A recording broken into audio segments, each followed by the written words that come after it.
The Galactic Empire, a sprawling dominion spanning countless star systems, prided itself on its unchallenged supremacy. In their Grand Council chambers, illuminated by the cold glow of starlight, General Threx stood before an assembly of the Empire's most influential leaders. His tone was sharp, dripping with confidence as he addressed the latest addition to the Empire's conquest plans, Earth. Humans, Threx began, his mandibles clicking with disdain, a primitive species on a backward planet. Physically unimpressive, technologically inferior, and biologically lacking aggression. They rely on diplomacy, not strength. Conquest will be swift and without resistance. The chamber buzzed with quiet approval. Threx continued, displaying holograms of Earth civilizations and its diverse inhabitants. Their wars, though frequent, are laughably small-scale. They hesitate, negotiate, and fear casualties. They are prey, not predators. An aide raised a cautious query, her voice hesitant. General, there are records of their ability to adapt under pressure. They have exhibited a peculiar tenacity in past conflicts. Threx waved a dismissive claw. Tenacity does not equal strength.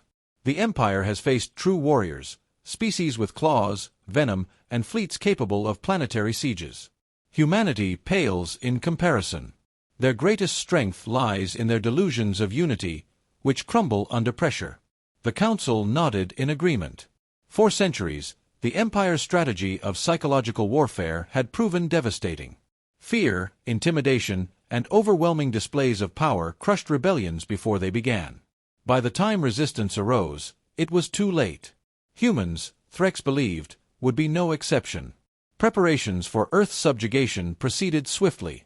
A fleet of sleek, menacing starships was dispatched to the Sol system, their arrival heralded by an immense holographic projection in Earth's atmosphere. The alien figure that appeared, a towering, multi-limbed ambassador, delivered a chilling ultimatum to the leaders of Earth. Surrender your planet to the Galactic Empire, the voice boomed, reverberating across continents, or face annihilation. Earth's response was cautious. Diplomatic channels were opened, with world leaders pleading for negotiations.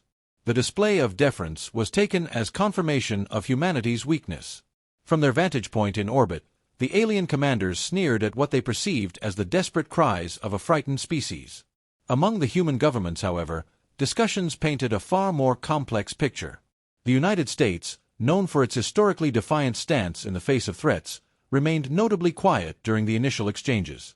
Within the Pentagon's fortified walls, military leaders studied the situation with grim focus. "This isn't just about Earth," one general stated. "It's about sending a message. If they think we'll fold, they've got another thing coming." Meanwhile, in the Empire's fleet, lower-ranking officers whispered doubts about the humans. "I've heard stories of the Americans," one murmured.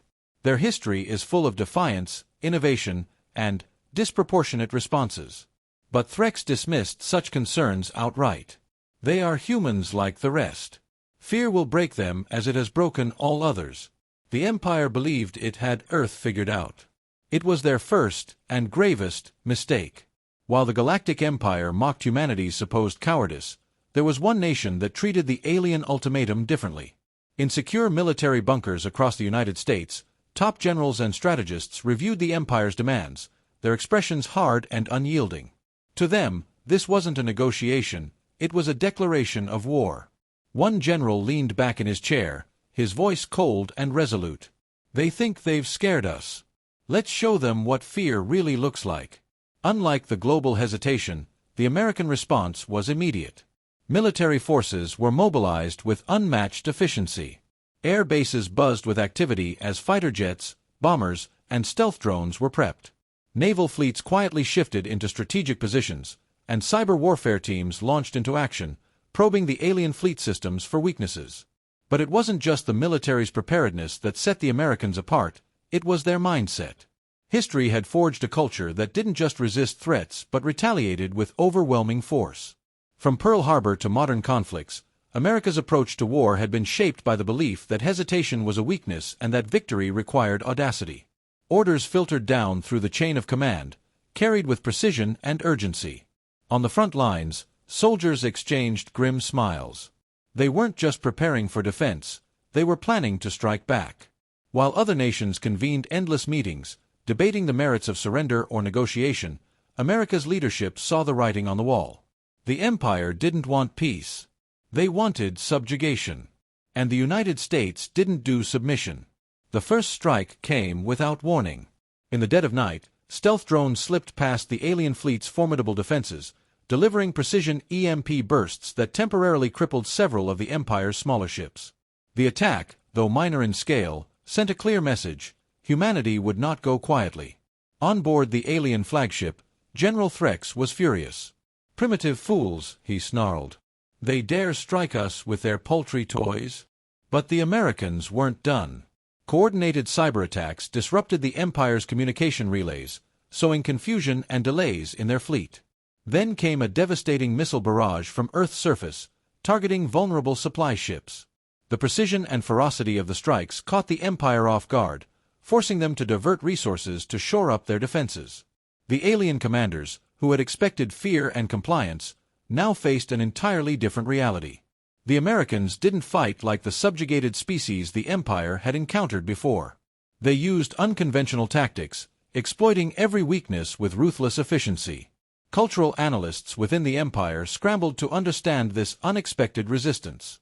Reports surfaced about America's history, its culture of defiance, and its ability to adapt in the face of overwhelming odds. For the first time, doubts began to creep into the minds of the alien officers. "Humans," one alien tactician muttered, studying the relentless strikes, "they are not what we thought." On Earth, the response was met with both awe and trepidation. While many nations questioned the wisdom of provoking the Empire further, the Americans pressed forward. For them, surrender wasn't an option. If the Empire wanted war, they would learn the hard way what it meant to challenge humanity at its most ruthless. The Empire's retaliation was swift and brutal. Massive orbital strikes rained down on Earth, targeting major cities with unrelenting precision. Skyscrapers crumbled, streets turned to ash, and millions perished in the opening salvo. The message was clear: humanity's defiance would be met with annihilation. But even as the flames rose, so did humanity's resolve. The devastation brought once fractured nations together, uniting them under a single purpose: survival. Diplomatic squabbles were set aside as resources, knowledge, and manpower were pooled on an unprecedented scale. And at the forefront of this united effort stood the Americans, their leadership and military expertise quickly becoming the backbone of Earth's resistance. Human scientists and engineers worked tirelessly, salvaging alien wreckage from the earlier skirmishes. What the Empire saw as simple debris, humanity saw as opportunity. Reverse engineering alien technology became a race against time, and in record speed, hybrid weaponry began to emerge. Energy shields, plasma-based artillery, and advanced targeting systems transformed Earth's military capabilities. The balance of power, though still tilted, began to shift. On the battlefield, human ingenuity shone. Traditional tactics were abandoned in favor of guerrilla warfare on a planetary scale. The Empire's massive, lumbering warships were designed for overwhelming force, not adaptability. Smaller, faster human vessels struck where they were least expected, disappearing before the Empire could respond. Stealth fighters bypassed shields using precision strikes on weak points, while ground forces used terrain, misdirection, and sabotage to outmaneuver technologically superior troops. The Empire, accustomed to crushing rebellion with ease, found itself bogged down in a conflict it couldn't control. Reports of human victories, though minor, spread across the galaxy. The sheer audacity of the resistance began to inspire whispers among other subjugated species. Some alien defectors, disillusioned by the Empire's arrogance, secretly provided intel to humanity. One such defector, a high-ranking alien officer, approached Earth's command. "You're kind. You endure what others cannot. You fight with a ferocity we didn't think possible," he admitted. His knowledge of the Empire's fleet configurations became instrumental in planning the next phase of the resistance. Despite the mounting successes, the cost was staggering. Entire cities were razed, leaving behind hollowed-out shells of what they once were. Families mourned, communities scattered, and survivors bore the weight of endless grief. The resistance leaders, while focused on the war effort, carried the knowledge that every victory came at an immense price. Still, humanity pressed on. Broadcasts from the resistance flooded the Empire's communication channels, defiant messages reminding the aliens that Earth was far from beaten. Soldiers on the front lines repeated a grim mantra, "We've lost too much to lose now." As the Empire realized the war was no longer a foregone conclusion, panic began to ripple through their ranks. Humanity, they had believed, was weak. But now it was clear. Humans were not afraid of war, they were masters of survival, adapting, enduring, and striking back harder with every blow. The final phase of the war unfolded with calculated precision. Humanity, battered but unbroken, turned its focus to the heart of the Empire. Intelligence gathered from alien defectors and captured technology painted a clear target: the Empire's Central Command, a fortress planet housing its leadership and primary fleet controls. The plan was audacious, bordering on impossible. But for humanity, impossible was just another challenge. Earth's hybrid fleet, a testament to human ingenuity and determination, set course for the Empire's core systems. The ships, a combination of salvaged alien designs and Earth-built modifications, moved with purpose. Cloaking technologies allowed them to bypass early detection systems, while decoys and false transmissions sowed confusion among the Empire's forces. The attack began with a coordinated strike on the Empire's communication grid. Disabling their ability to coordinate left the massive alien fleet disorganized and vulnerable.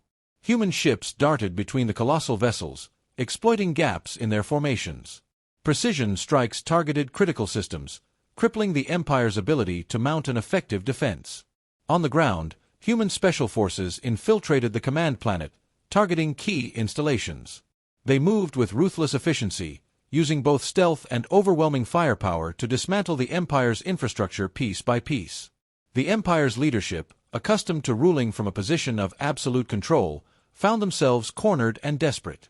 In the chaos, General Threx stood in disbelief, watching the unraveling of the Empire he had so arrogantly believed invincible.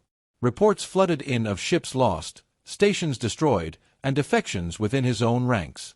The humans, whom he had dismissed as insignificant, had dismantled centuries of dominance in a matter of weeks.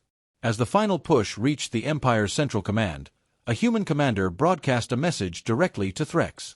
"You thought we were weak because we valued peace. You thought we were cowards because we avoided war. But you never understood, we fight not for conquest, but for survival. And when we fight, we do not stop until the threat is gone."